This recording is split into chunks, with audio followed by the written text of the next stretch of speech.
Can you both turn on your picture just for the introduction phase, and then if it's reception, Kristen, you can speak without the Okay, picture. sure. Oh, hi. Okay, Yes, maybe get Hi, see Siddharth. you. Yeah. maybe get Zarul on picture, and then I'll open the session because I'm the first Hello, speaker and hand it Shamim. over. Hello, Saroj. Hello. Hello, Siddharth. How are you? How Shamim bhai? Yeah, Dada, how are you? We're live I'm good, now, Shamim so bhai.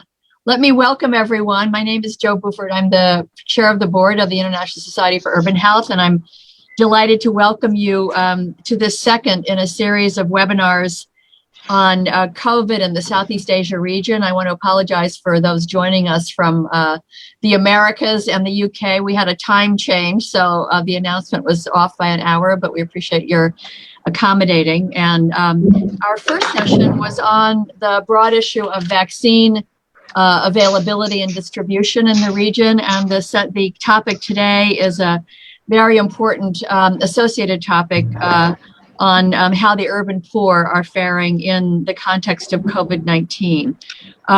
We in the ISUH are delighted to be co-sponsoring these sessions with the Eminence Association for Social Development in Bangladesh, and the CEO Shamim Talukdar is with us and will be moderating the panel. I want to say a word or two about ISUH as we begin. We were founded in 2002 and are the only global nonprofit organization solely advancing urban health and urban health inequities through research, education, practice, and policy, and we work across sectors and across disciplines. We have working groups organized within ISUH, and this seminar series is being sponsored by the Community-Based Solutions Working Group, which is chaired by Shamim Talukdar. This series will lead to a formal presentation at our International Conference for Urban Health, which we have every year. This year, it will be held virtually from July 6th to July 8th, 2021. We encourage you to look on our website, isuhconference.org. And the Eminence hosted our conference in Dhaka in 2015, and it will be hosted by Sal Herbal, the America's Network of Urban Health Researchers, hosted by the Drexel School of Public Health in conjunction with the Pan American Health Organization and others. So we're looking forward to that meeting coming up, and hopefully the results of these seminars being reported there. And then I want to thank very much the distinguished speakers who are with us today, Zaharul Islam, Siddharth Agarwal, and Saroj Jayasingh.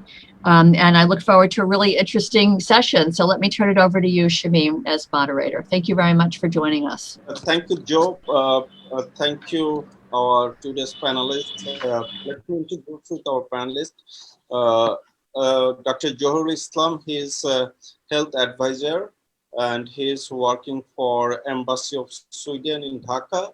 And he's a public health specialist, as well as his passion and interest about urban health give us a scope to work together. As you mentioned that in 2015 when we organized the Interstate Conference on Urban Health in Dhaka, that time Sweden Embassy and SIDA gave the highest support to organize that event in Bangladesh. As you know that event also produced a Dhaka Declaration on Urban Health, and we feel that that declaration is some sort of milestone to take forward of the urban health agenda globally too. Let me introduce with our friend and colleague from Sri Lanka, Dr. Saroj Jayasinghe. He's a medical doctor. He also did MRCP from UK. He also did his MD from Bristol, PhD from Cornell University, and MRCP from London too.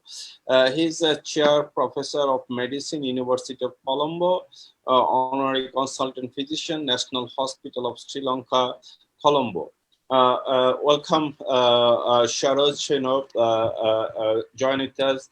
It's our pleasure to have a special people like those are interested about the urban health, and I feel that Sri Lanka has lots of capacity to contribute in the urban health issue. And let me, finally introduce with my friend Siddharth Agarwal from India. He is Executive Director of Urban Health Research Center in New Delhi. And I should, mention that, I introduced about the urban health by Siddharth. So he's some sort of, key person who bring me in the urban health field.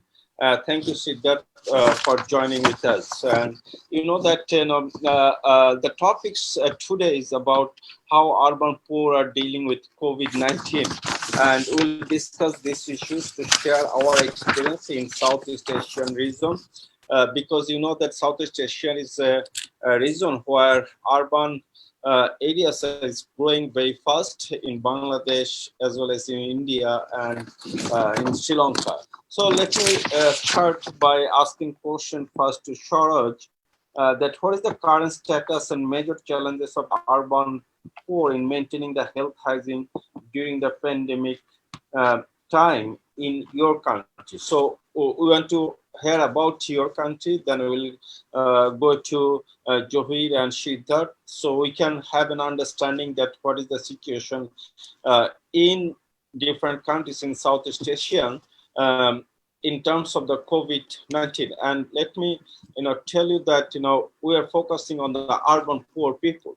Last time we discussed about vaccine issues. In Bangladesh, we got vaccine, but poor are really, neglected for getting this vaccine. So let me, request Sharad to share his opinion. Sharad. Yeah. Thank you very much. Can you hear me? And can you see my slides? Yeah. Right. Okay. So the current status of the urban poor in Sri Lanka, of course, focused on the situation around Colombo, where we have some sort of data. And as you know, this is just to show you the number of cases per million, and we are all clustered. Of course, this is a log scale, but we are all seem to be clustered around the same sort of region, some of us at least. And we've done pretty well, the region, and certainly we are sure of our numbers because our numbers are going down again, and it is quite low. We are testing all admissions to hospitals. They do get an antigen test, and those rates are going down. So the numbers of the second wave are also going down. I'm just trying to show you just a few comparisons to show the situation of Sri Lanka in relation to our neighbors. Now, so far we've had less than 100,000 and less than 600 deaths. And the first wave started off somewhere in March. We had the first Sri Lankan on the 11th of March in 2020. And by end of April, due to strict travel restrictions and lockdowns, curfews, school closures, and so on, we basically crushed the first wave. And though we crushed the first wave, as it were, we soon had several clusters which came up. One was in, one we saw was in the urban poor, low-income settlements. The second one was in a naval base where there were young naval officers in that base, and there was an epidemic there. And also we had, with the second wave, we had infection in garment factories. That was somewhere in September, October. And in addition to that, we had a massive epidemic in one of the main fish markets. So that's how it has spread around the country. And now we are on the second wave, and that too, the figures are coming down. So more specifically to talk about Colombo, now the city of Colombo, probably about 600 to 700,000 population, fairly compact, and there is a huge floating population. The urban poor are in these underserved settlements as well as elsewhere, but these small settlements are the foci of some of the epidemics. And one epidemic which happened in a low-income settlement was where they call Bandaranayaka Mawata. And you can see how overcrowded this area was. Now, the key, the important feature of this is that the traditional social distancing and curfews won't touch this sort of settlement, because people are in those in this small area. All these 62 families, they are moving around within that area. So these are actually redundant. The lockdowns, curfews, social distancing, and so on were redundant in some of these areas. Now we've looked at this. This is available online, the Journal of the Community Physicians of Sri Lanka. If you want some good information, they have several articles on the response. And three of us looked at the response, compared Vietnam and Sri Lanka. And this was just came out in the March issue of American Journal of Public Health. Basically, we've used a very traditional approach of testing and institutionalizing all those who are positive with PCR. Initially, even the contacts were quarantined in institutions. So we went on, it was a system of testing.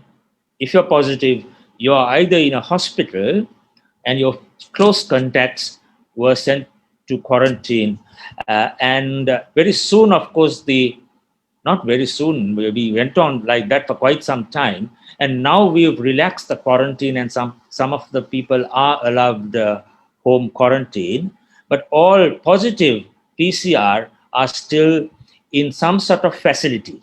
We keep them in some sort of facility. This contrasts with most of what Western countries and Europe did, where they allowed people to go home, expecting them to be responsible and not spread the infection. And as you know, our state services are pretty strong, and health is provided free, and education is provided free, and our social services are also not as strong as in some of the European countries, but we were able to maintain these services and provide financial subsidies to the poorer people. And also they were given support in, for example, in lockdown areas, food parcels were distributed, and institutions basically started to have masks, compulsory masks, hand washing, and distancing, and so on. So very briefly, it's been a very, what shall I say? It's been a state which has taken the main responsibility in providing the preventive measures as well as providing support for the poorer urban areas. Thank you. Thank you very much. Shamin, that's it. You're on, Yeah. Shamim, you're on mute, Shamim. Oops. Yeah, now I come to Johid to know about the status in Bangladesh regarding the same issue. What is the current status and major challenges for the urban poor in maintaining the health hygiene? Johid. Thank you, Shamin bhai. The main, if you ask me to report in this seminar or conference, the main challenge, we don't have segregated data. so income and also the geographical segregated data. So that is a big challenge. But despite of, I would say, some discrete studies, uh, so we get some impression, and several other studies are going on. I would like to look at urban health from a holistic perspective. It's not only the healthcare or health messages or hygiene. For urban health, the social determinants, social and economic determinants are even more important and relevant. And so COVID has not only, I would say, in a way, made the poor more vulnerable, and they are not only most at-risk population, but COVID has created new poor. So in Bangladesh, one study conducted by BIDS, they said 16.4 million new poor will be emerged due to the COVID. And so we know health as a shock, it has impact on those who are transitional poor, just above the poverty line, but due to any kind of health related shock, they can go below to the poverty line. And I'm coming to the other, like during the COVID, in urban areas particularly, so many people lost their livelihood and lost their income, so which are important determinants of health. And there's a statistics that those who has income below the 5,000 taka, they lost 75% of their income. And income between 10,000 and 15,000, they lost their 50% of the income. So they have to choose between, some cases, livelihood versus life, sometimes choose their hunger versus diseases, which are not at all a choice. These are bad choices. And if you look at the housing, what are the messages we are like providing during the COVID situation? Stay at home, wash your hand, and also like using the mask. So due to their, particularly in urban informal settlement, it is almost difficult to maintain physical distance. They have very poor public health infrastructure like wash and sanitation facilities. So these messages are failing due to their poor access to water and wash situation, and it is difficult for them to access. Though there are some supports, and due to the supports, so they have dealt with this problem, and it's a hidden, I would say, infection which has gone in the urban informal settlement. So one unpublished study shows that almost 80%, so in the sample of 80% of the urban slum population. So which means infection has taken place, but there was initially denial and no severe impact has taken place.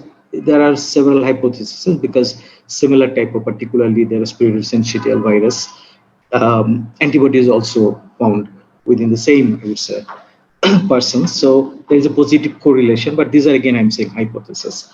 So somehow they survived, but they faced their income loss, they faced their job loss due to the measures like lockdown.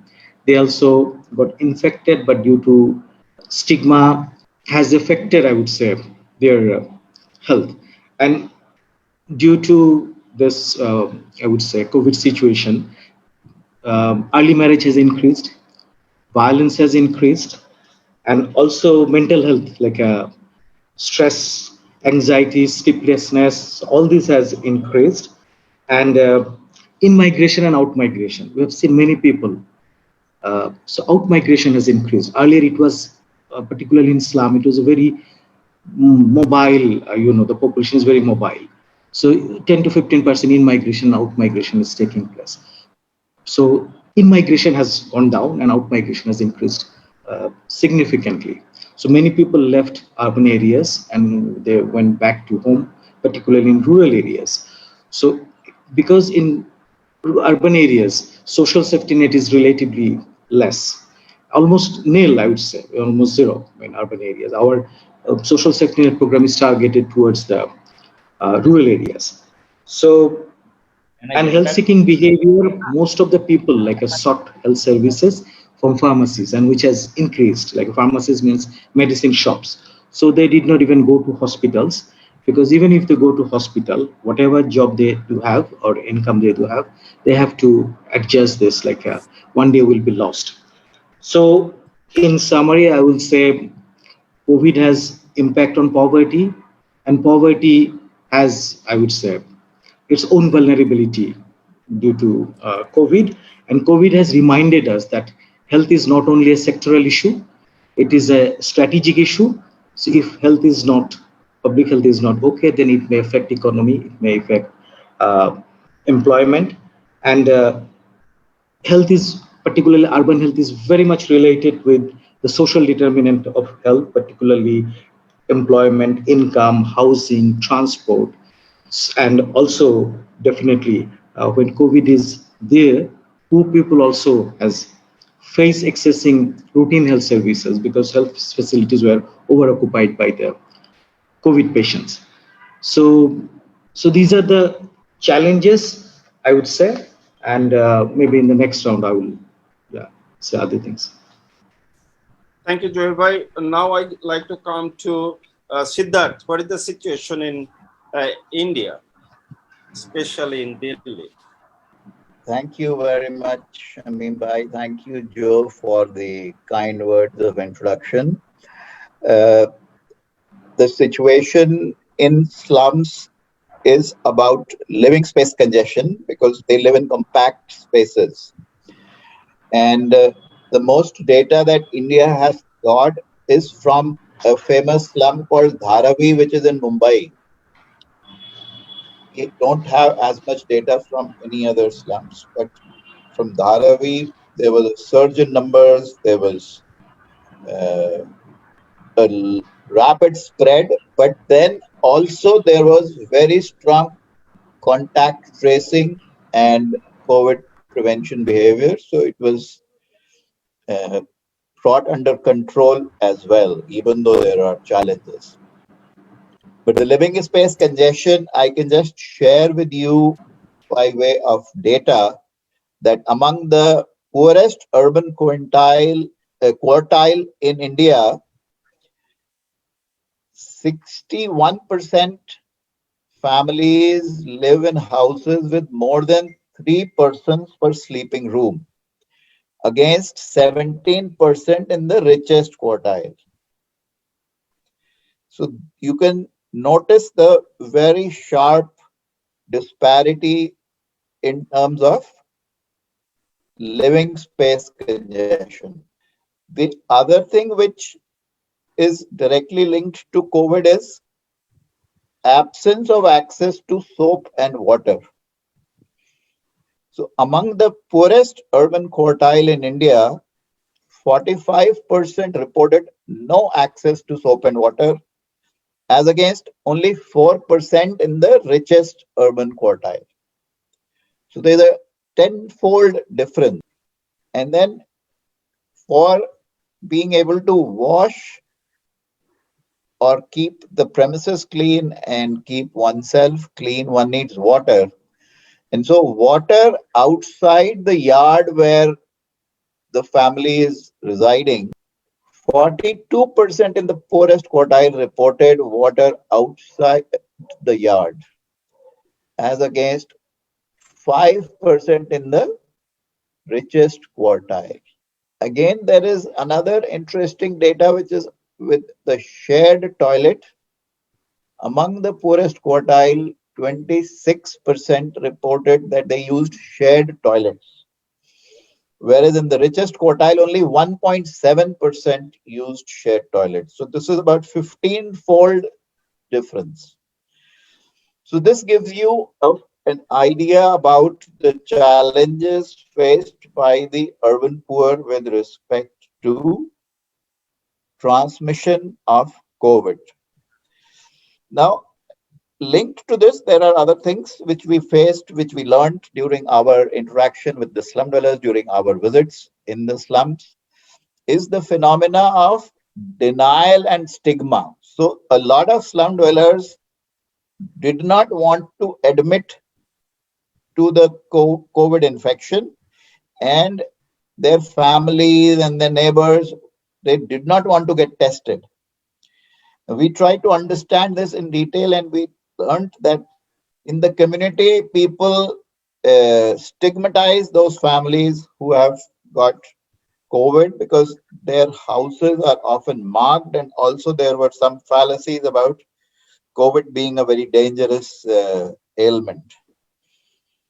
The other reason why we found that people are in denial or they do not want this to be revealed is that the health department people take them away in their jeeps for testing. And in the initial months, they were also quarantined in the government quarantine facilities if they were found to be positive. So they did not want to leave home. So, and it makes sense. I mean, even people like you and I would not want to be pulled in a government vehicle and leave the house if this sort of a situation does happen. So this was the situation. We also found some positive deviants.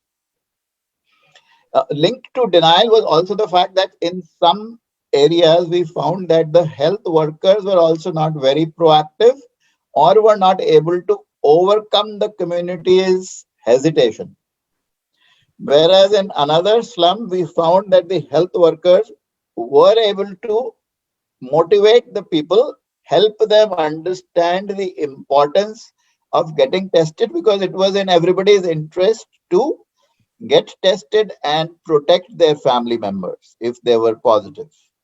So we also found that situation, and this was quite revealing for us because such an epidemic had not happened in the last many years, and so when this happened, we did realize that there are both types of situations that do happen. The other secondary effects of COVID were on services like education of children, which is totally gone. A few children are being able to get some sort of online education, but almost all children and parents said that it was far too suboptimal as compared to the regular education. But a large majority of children have left school.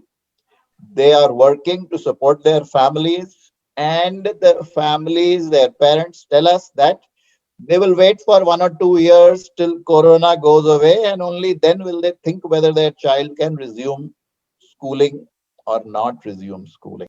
And then routine services were affected, like maternal health services. So we discovered situations like home deliveries. Even our team found it very hard to believe that in 2021, where India had almost reduced home deliveries in urban areas to zero, that we had home deliveries, we had neonatal deaths and maternal deaths during the lockdown period. So there were quite a few things, and similarly, we had a lot of missed immunization, which of course happened all over the world, and in some African countries, it has also led to epidemics of other vaccine preventable diseases. Here, it has not led to any epidemics of that nature, but a very large proportion of children did miss many doses of the crucial vaccines like measles. So that is Thank for you, now and Siddharth. more. I will come back. I will come back you again. Let Sure. me, come to Sharoj to know very shortly, like within 1 minute, about what is the economical and nutrition status of urban poor during the pandemic in Sri Lanka. Sharoj, can you just share very shortly? I'm coming. Just the slides are just coming through. Yeah. So the impact was all mainly on the informal sector because the urban poor, most of our urban poor are in the informal sector. And the problem we have is in relation to the lack of a cohesive social support system. We don't have so much of a problem related to health access because the municipalities do have the Colombo municipality has got its clinics. The national hospital is there, and all services are provided free. Schools were closed, and as experienced elsewhere, when they went into the internet and WhatsApp, there was a digital divide there.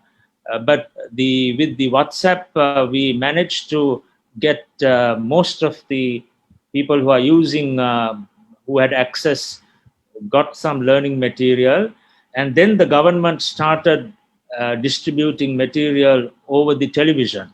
And televisions are very popular, and even if a particular household doesn't have, you will always have it in the neighborhood. So that allowed some of the schooling to be continued.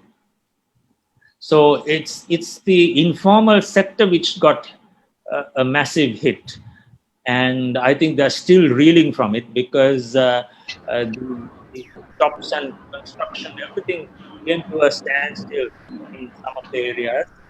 But things are slowly getting back to normal now. So hopefully we will see some sort of recovery. So that's very briefly on the economic situation of the urban. Charles, you are muted. Can you just unmute? Yes. I mean, that's all I've got for the time being, Shamin. Thank Okay, you. thank you. Yeah, thanks. Thank you. The same question I like to ask from Shiddhar. What is the economical and nutrition status of urban poor in India? We'd like to hear very shortly from you. Okay, so the urban poor, as Saroj said, most of them are informal workers, so they lost their livelihood, and most of them tried to return to their native places, and there were lots of challenges in returning to the native places. So they also lost their savings, the second aspect of the economic situation, and then they had to borrow. So the three aspects of the economics: they lost their livelihood. Some of them received wages at the end of March, some did not. And then April onward, there was no livelihood. And then whatever savings, they lost that when they had to borrow for food. And they also had to get their children to work. On the nutrition aspect, there was food insecurity, food and nutrition insecurity among a lot of the urban poor. While the government did try to distribute food grains under the National Food Security Act, the distribution of that food grain was, as is common in almost all of our South Asian countries, was riddled with corruption. So not everybody was able to receive the free food subsidy ration. So that again added to their challenges of getting the free ration. And because they did not get it, they had to borrow. But on the nutrition side, something good was being done in UHRC program side, which helped them. One thing which we had been promoting since a few years was grain storage. So grain storage, whichever families had kept, usually in the two programs, older program sites of UHRC, the grain stored as wheat. So those who had stored wheat, they were able to tide over a few months of the COVID crisis, particularly the April to June crisis, which was where the lockdown was severe and there was very little economic activity. And the other initiative that we had taken was vegetable gardenings in slum homes.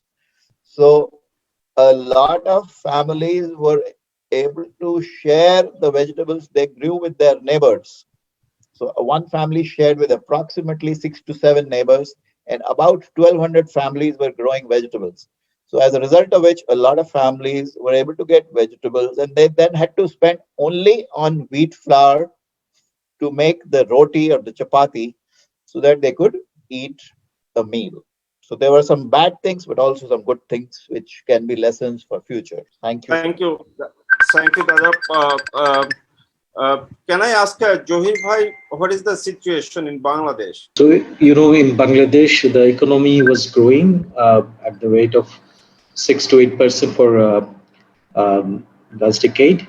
And so this year economy will shrink 5.2%. That is the IMF projection, and World Bank projection 3.8%.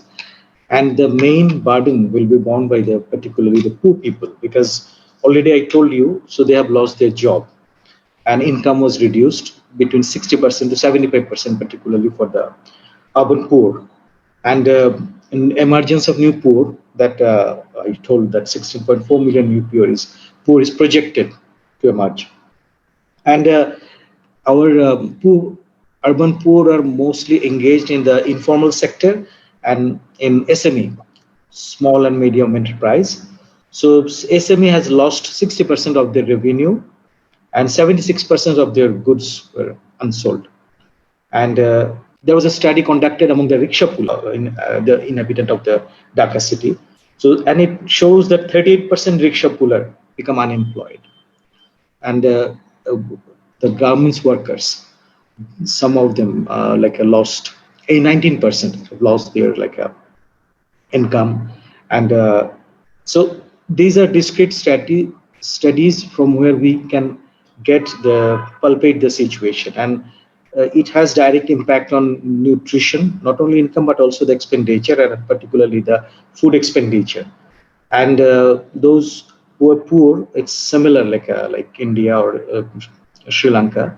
So they reduce their number of meals during the lockdown. They replaced more, particularly protein-rich foods with cheap lentils or potatoes or rice, and they have to borrow and also sell their belongings, and also their draw something from their savings. So that was their general coping mechanism. But the Siddharth, what he said, even in slums, so some kind of slum gardening.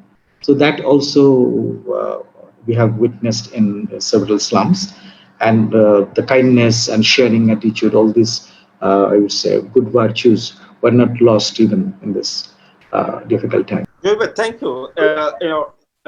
In terms of your, this economical and malnutrition situation in Bangladesh and Southeast Asian region is a similar situation. We recently found in a newspaper article that there was a high number of suicidal in Bangladesh. I don't know what is the situation in India and Sri Lanka, as well as violence against women is also very high. Can you little bit share about the situation of violence and domestic violence in Bangladesh during this COVID-19? During the COVID-19, the violence against women and children both were increased. So it's not only women, and we have seen Manusha Jano Foundation, which is a civil society organization. They have conducted a study, but it is mainly based on the telephone survey. And you know this limitation of the telephone survey. Many poor people, they don't have the telephone, particularly women, and sometimes they face in conversation because they live in a very small room. So that was interference by the husbands. So 11,323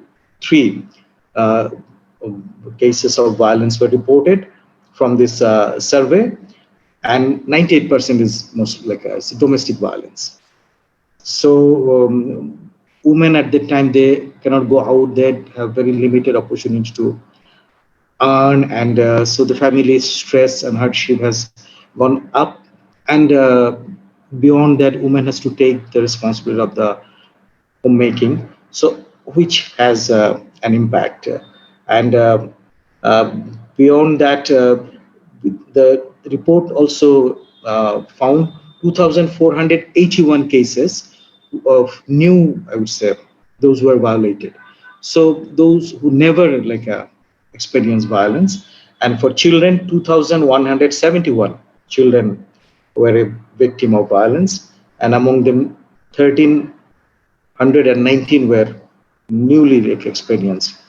So that it shows that there is a significant increase of violence, and we also so it has impact on the overall well-being, and so it's not only, you already mentioned, it's not only the uh, this violence by other, self-inflicted violence like suicide has increased in some areas. In the newspaper we have seen, but I don't have any detail or specific data on this. Over. Charles, what is the situation in Sri Lanka regarding domestic violence Well, during we this don't. pandemic? I also couldn't trace any published data. There was one study done, again a very small survey done on a subgroup of people. So this was related to transgender women, female sex workers, and men who have sex with men, etc. And that group, the study was done by CARE Consortium, and they found an increase in verbal and physical abuse. But we don't have, I haven't seen any published data on violence, domestic violence, but people do complain of it. For example, school teachers complain of violence in the homes of some of their pupils. But we don't have hard data on it. So that's all I can say from Sri Lanka. Thanks. Thank you, Charles. Siddharth, can you share the situation in India? Yes, from what we observed in the slums, there was an increase in gender-based violence or violence against women in the slums, and also against children. And of course, because women and men were locked up in the house for most of the first 4 months of the pandemic, the incidence was expectedly increased. There was no surprise about it. Uh, and also, in some families, we learned that children were also, they also suffered violence. So, this is the situation from our personal experience. At the same time, there have been researchers which have not provided any conclusive hard data, but they all say that the violence, the domestic violence has increased. It is also linked to alcoholism. As you know, among the urban poor, there is a proportion of men who tend to become alcoholic. So alcoholism contributes to violence in any event, whether there's a pandemic or it's not a pandemic. So it is linked to those families where there is alcoholism. So it is also linked to the availability of alcohol. Siddharth, let me come to you by asking the last question for you. That is, what is the current status of primary healthcare in urban areas, especially for poor people? And during your experience during this pandemic, what is the challenge to provide this primary healthcare in urban areas? So the challenge, the current situation is improving as the primary health centers, which were earlier closed, or there were some centers and hospitals which were providing only COVID services, they are also providing routine services.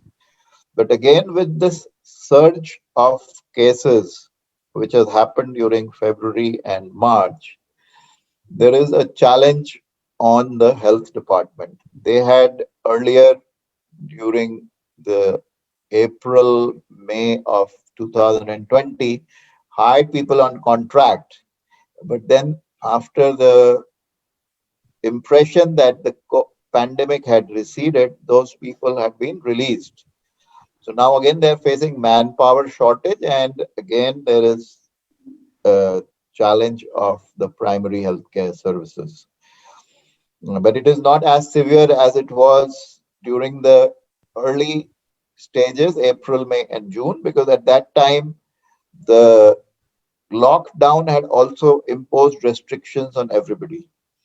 A related fact is that the frontline workers who provide primary health care like antenatal checkup, antenatal registration, tetanus toxoid, and child immunization at the slum level, those workers are stretched with COVID duties. Like in India, they are called auxiliary nurse midwives. I think the Bangladesh also we use the same terminology. So Yeah. those people are stretched. And then there is another worker, which in India is called the urban accredited social health activist, which is usually on a population of about 1,000 to 2,000. That lady is also stretched. So that is another challenge in the primary healthcare services. Thank you, Siddhartha. Now I come to Johir Bhai again. Johir Bhai, as we know that in Bangladesh, urban primary healthcare service coverage is really poor, and recently we know that today is the highest number of death toll we found in Bangladesh, and maybe it is the highest number of cases identified for the COVID-19. So we have an experience from the last year. People did not get the healthcare services for their general health perspective, like maternal health, child health, or non-communicable disease. Even people had also suffered to get the services for the COVID-19 too. So at this perspective, as you are a policymaker, you are one of the highest level, program designer.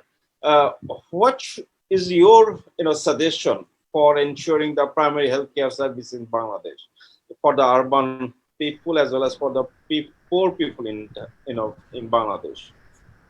First of all, I'm not the policymaker; it's government, and we are funding agency. We are supporting government and people of Bangladesh so that they get better access to the services.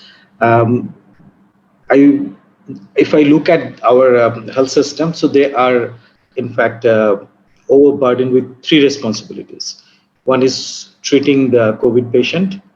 Number two is vaccination, and number three is revitalizing the healthcare system.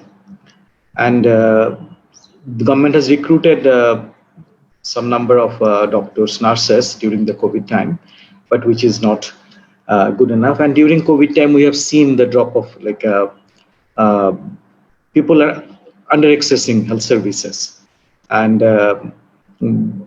it happened due to the fear of infection. And on the other hand, facilities were also sometimes shortage of PPE, and also other protective gears, and uh, they had to invest in uh, establishing washing station and other things. So all these are challenges of the healthcare service providers. On the other hand, the fear, which is also preventing people going to the health facilities. And in this situation, the primary healthcare facilities were relatively, if I say, uh, they don't have to bear this triple burden, because for vaccination and for the treating the patients, the tertiary hospitals are taking the responsibilities. So we need to strengthen the PPE and also hand washing facilities, and also health messages to the people. But coming to a facilities, they have to travel uh, they have to take a public transport or other transports. And so all this transmission chain, I would say, from home to that has to be taken care of. So that is important. And uh, on the other hand, I would say the prevention messages, which needs to be, because in the second wave, we are seeing people are reluctant, and the fear seems has gone, because initially, during the first wave, it was like fear was very liquid.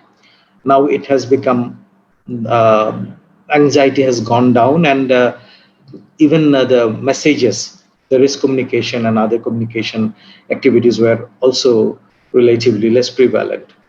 So we need to strengthen the, I would say, the create the enabling environment so that people can practice healthy behavior and also maintain hygiene.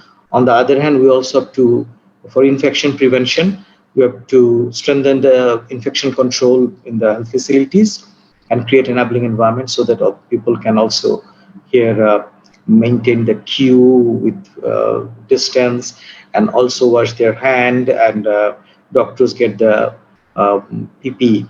So we have seen one good thing during the, I would say, let's say July, August. We have seen particularly immunization.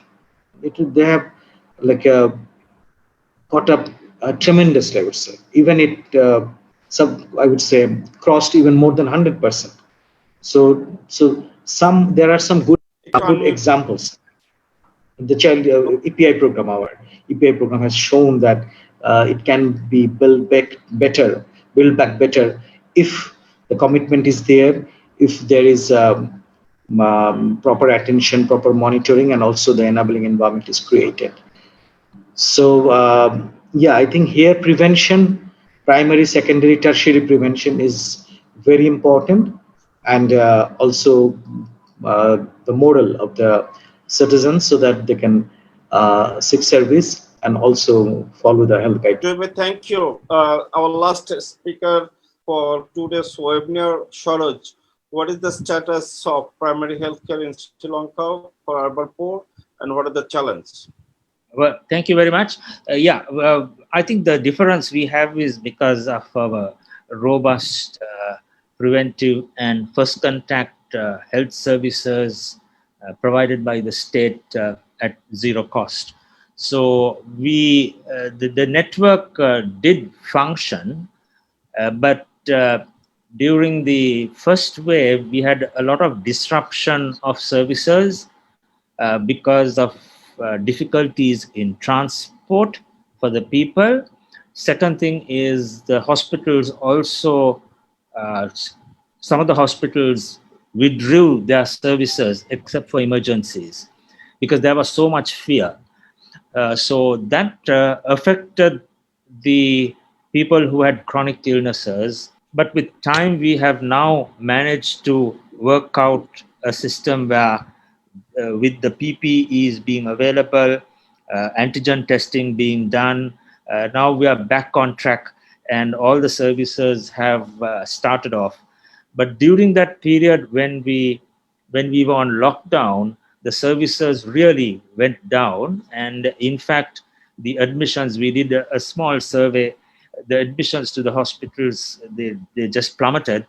And also the types of investigations we could do, for example, the radiology and the scans, people were refusing to do, fearing that the patients who are coming to for the investigations could have could be infected. But with the rapid antigen testing, PPEs and training, etc., now things are okay. And during that difficult period, the government came up with a very innovative program of sending all the clinic patients were sent their medicine by post, by government post, free of charge. And that really helped a lot of the urban poor as well as people in other parts of the country to get their medicine. So I think we did quite well there. Thank you. Thank you, Sharoj. From Eminence, I can I just want to add one point, that is the telemedicine. I think we did not discuss about telemedicine. So I think government has also provided telemedicine services, and also different private and charitable organizations. They also introduce telemedicine, which is a good option. Agreed. Thank We you also very did that. much. You're right. Thanks. Thank you. Thank you, Sarosh. Thank you, Siddharth. And thank you, Johil Bhai, from Eminence side. Now I'm handing over to Jo to give her concluding remarks and to close the session. Jo. I think Joe had to hop off to another call at 12. Okay. Mm-hmm. So do you think that Jo will join or should we conclude? We can conclude. Okay. So thank you all from International Society of Urban Health for giving the time and discuss about the COVID-19 situation in Southeast Asian region, and we'll keep in touch with you to take forward this agenda. And you already heard that, you know, in the International Conference on Urban Health is coming up in June, in July, isn't it, Gina? Yes, July 6th through 8th. 6 to 8. So we'll forward the website link and other important link to participate in the conference. And I hope that we all can join this time because this is a virtual conference. So thank you again. Thank you, Siddharth. Thank you, Johil Bhai. Thank you, Sharad.